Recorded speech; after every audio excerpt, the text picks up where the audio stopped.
Position.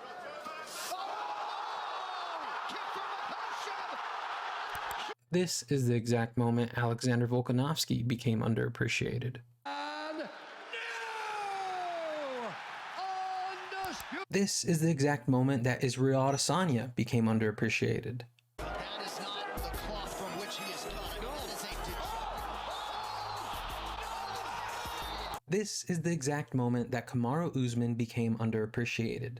More and more as of late, I have been seeing thumbnails like the one I made for this video popping up into my recommended feed. Videos with extreme thumbnails and extreme titles. And out of curiosity, I've watched a few of these videos. And most of the time, it's just somebody absolutely discrediting a fighter and trashing them, talking about how they're getting old and they're washed. Whether it be somebody talking about Israel Adesanya, Kamaru Usman, Alexander Volkanovski, Aljamain Sterling, Dustin Poirier, the list could go on. Basically, if a fighter loses a fight, they're no longer a good fighter. It doesn't matter what they did for the sport, how long they were champion, what their record looked like, or how good of a fighter they actually are. As soon as a fighter loses, they become washed, old news, and cast aside by the MMA community. Not too long ago, Kamaru Usman was considered one of the greatest fighters to ever exist. People were talking about him being the greatest of all time. People were talking about him being the #1 pound-for-pound fighter on the planet.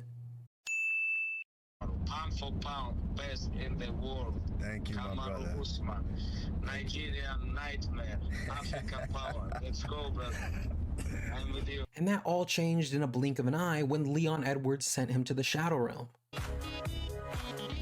After he lost to Leon Edwards, people started to talk about how Kamaru Usman really wasn't that good. And overnight, it's like nobody was a Kamaru Usman fan. Everybody had kind of switched sides to Leon Edwards. Keep in mind, Leon did do something incredible, and he deserves all the love and appreciation that he's getting.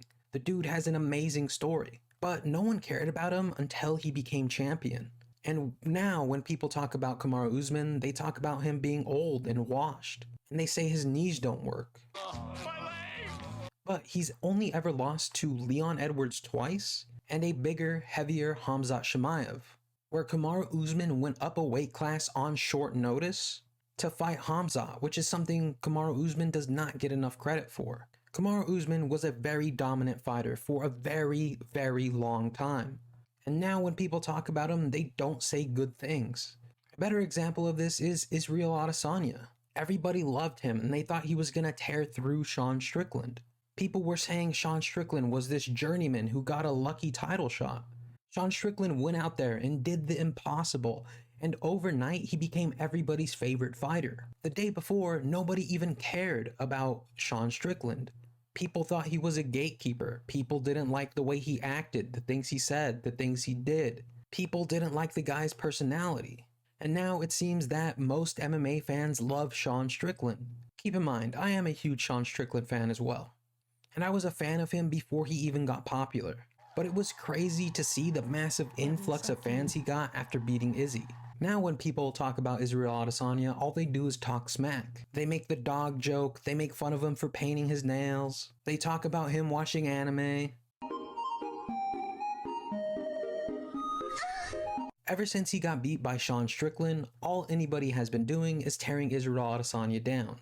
And it's so genuinely weird, because everybody loved the guy just a few months ago. And now it's like nobody likes the guy. It's astonishing how quickly MMA fans flip-flop. One day they love a fighter when they're champion and they're on top of the world. And the next day they absolutely hate them when they lose. To be honest, I don't know what it is. I don't know why great fighters are underappreciated. People could have been a dominant fighter for a long time, did a massive amount for the sport, and as soon as they start losing, nobody likes them anymore. I can guarantee you that if tomorrow John Jones fought Tom Aspinall and lost, people would be saying that John Jones is washed, old, and a thing of the past. I don't know why people don't appreciate great fighters. Maybe it has to do with the high expectations, where they expect the champ to be champ forever. Maybe it's the emotional investment. People love a fighter so much they feel let down when they lose. Maybe it's the influence of social media and videos people make trashing fighters. Maybe it's a fickle fan base where most people switch sides to whoever's the most popular fighter at the moment. Emergency meeting. At the time I scripted and recorded this video, Dricus du Plessis was not the middleweight champion of the world. However, just a few hours ago for me, Dricus du Plessis won by split decision against Sean Strickland at UFC 297 to become the middleweight champion of the world. It seems at the current moment in time, 50% of fans feel Sean Strickland was robbed, and 50% think that Dricus is the rightful champion. However, what's crazy is that Dricus du Plessis just a few hours ago had no fans whatsoever. I think one poll by ESPN I seen said that 70% of fans thought Sean Strickland was going to win, and 30% of fans thought Dricus du Plessis was going to win. It is genuinely crazy to see how popular people become when they become champion in the UFC.